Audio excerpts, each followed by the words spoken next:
दोस्तों, ऋषि विश्वाश्रवा ने ऋषि भारद्वाज की पुत्री इला विद्या से विवाह किया था, जिनसे कुबेर का जन्म हुआ। विश्वाश्रवा की दूसरी पत्नी कैकसी से रावण, कुंभकर्ण, विभीषण और शूर्पणखा पैदा हुई थी। मंदोदरी से रावण को जो पुत्र मिले उनके नाम हैं मेघनाद, महोदर, प्रहस्त, विरूपाक्ष, भीकमवीर। कहते हैं कि धन्य मालिनी से अतिक्या और त्रिशिरार नामक 2 पुत्र जन्मे, जबकि तीसरी पत्नी से प्रहस्ता, नारांतका और देवांतका नामक पुत्र उत्पन्न हुए थे। बात करें मेघनाद के जन्म के बारे में तो मेघनाद रावण और मंदोदरी का सबसे ज्येष्ठ पुत्र था, क्योंकि रावण एक बहुत बड़ा ज्योतिषी भी था, जिसे एक ऐसा पुत्र चाहिए था जो महाबलशाली और महाप्रतापी हो। इसलिए उसने सभी ग्रहों को अपने पुत्र की जन्म कुंडली में 11वें अर्थात जो कि लाभ स्थान है वहां पर रख दिया। परंतु रावण की प्रवृत्ति से परिचित शनिदेव 11वें स्थान से 12वें स्थान में आ गए, जो कि व्यय हानि स्थान होता है, जिससे रावण को मन वांछित पुत्र की प्राप्ति नहीं हो सकी। इस बात से क्रोधित रावण ने शनिदेव के पैर पर प्रहार कर दिया था। वाल्मीकि द्वारा रचित रामायण के अनुसार जब मेघनाद का जन्म हुआ तो वह सामान्य शिशुओं की तरह नहीं रोया था, बल्कि उसके मुंह से बिजली की कड़कने की आवाज सुनाई दी थी। यही कारण था कि रावण ने अपने पुत्र का नाम मेघनाद रखा था। मेघनाद के परिवार के बारे में बात करें फ्रेंड्स, तो मेघनाद की पत्नी का नाम सुलोचना और पुत्र का नाम अक्षय कुमार था।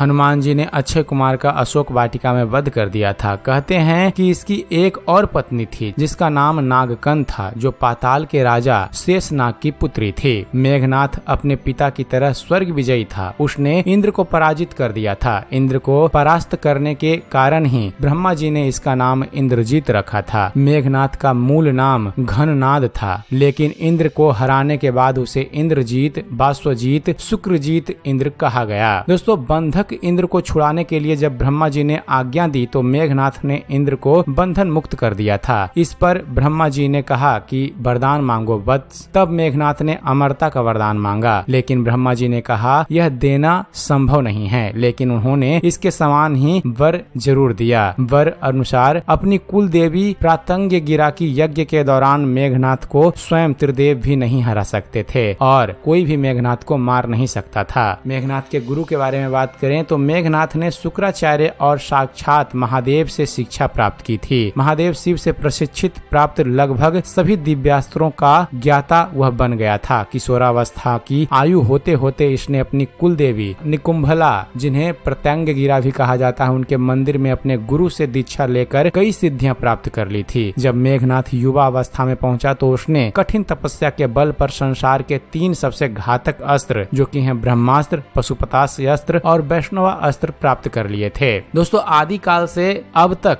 यही एकमात्र ऐसा योद्धा है जिसे अति महारथी की उपलब्धि प्राप्त थी। इसका नाम उन योद्धाओं में लिया जाता है जो ब्रह्मांड अस्त्र, वैष्णव अस्त्र तथा पशुपतास अस्त्र के धारक कहे जाते हैं। इसने अपने गुरु शुक्राचार्य के सानिध्य में रहकर तथा त्रिदेवों द्वारा कई अस्त्र शस्त्र एकत्र किए थे। स्वर्ग में देवताओं को हराकर उनके अस्त्र शस्त्र पर भी मेघनाद ने अधिकार कर लिया था। मेघनाद पितृभक्त पुत्र था। उसे यह पता था कि राम स्वयं भगवान हैं, फिर भी उसने अपने पिता रावण का साथ नहीं छोड़ा। जब उसकी माँ मंदोदरी ने उसे यह कहा कि संतान मुक्ति की तरफ अकेले जाता है, तब उसने कहा कि पिता को ठुकरा कर अगर मुझे मोक्ष या स्वर्ग भी मिले तो मैं उसे ठुकरा दूंगा। ऐसी थी मेघनाद की पितृभक्ति। मेघनाद की मृत्यु के कारण के बारे में आपको बताएं तो अपने विशिष्ट रथ पर अत्यधिक निर्भरता, अगस्त्य द्वारा बनाए गए कुछ नए दिव्यास्त्रों जैसे सूर्यास्त्र, इंद्रास्त्र आदि से अभिज्ञता, जो उसकी पराजय और मृत्यु का कारण बनी। मेघनाद वध के बारे में आपको जानकारी दें तो कुंभकर्ण के वध के बाद मेघनाद युद्ध में उतरा। पहले दिन के युद्ध में उसने सुग्रीव की पूरी सेना को हिला डाला था। राम और लक्ष्मण भी उसकी मायावी शक्ति के सामने बेबस हो चले थे, क्योंकि उसने अपनी कुल देवी का यज्ञ प्रारंभ करके ही युद्ध घोष किया था, जिसके प्रभाव से उसका रथ अदृश्य हो जाता था। मौका पाकर उसने प्रभु श्री राम और लक्ष्मण पर नागपाश का प्रयोग किया और दोनों को मूर्छित कर दिया। नागपाश से मूर्छित व्यक्ति अगले दिन का सूरज नहीं देख सकता था। तब हनुमान जी ने तुरंत गरुड़ भगवान के पास गए और उन्हें लेकर आए। गरुड़ को देख नाग भयभीत हो गए तथा उन्होंने प्रभु श्री राम लक्ष्मण को मुक्त कर दिया तथा उनकी मूर्छा टूटी। अगले दिन मेघनाद ने अपने शक्ति बाण से लक्ष्मण जी को मूर्छित कर दिया। तब लक्ष्मण के प्राण को बचाने के लिए हनुमान जी लंका लंका से सुसैन वैद्य को उठा लाए। वैद्य ने हनुमान को उपाय बताते हुए संजीवनी बूटी लाने के लिए कहा। उस संजीवनी बूटी से ही लक्ष्मण की मूर्छा टूटी। तीसरे दिन विभीषण के कहने पर लक्ष्मण वहां जा पहुंचे जहां मेघनाथ कुल देवी का यज्ञ करवा रहा था। यज्ञ में कुल देवी की पूजा करते समय हथियार उठाने की मनाही थी, परंतु फिर भी यज्ञ पात्रों की सहायता से मेघनाथ लक्ष्मण से बचते हुए सकुशल लंका पहुंच गया। चौथे दिन मेघनाथ को लक्ष्मण ने वीर गति को प्राप्त कर दिया। इसी युद्ध में लक्ष्मण के घातक बाणों से मेघनाथ मारा गया। लक्ष्मण जी ने मेघनाथ का सिर उसके शरीर से अलग कर दिया और सिर को प्रभु श्री राम के चरणों में रख दिया। तो दोस्तों इस तरह लक्ष्मण जी के हाथों से मेघनाथ का वध हुआ।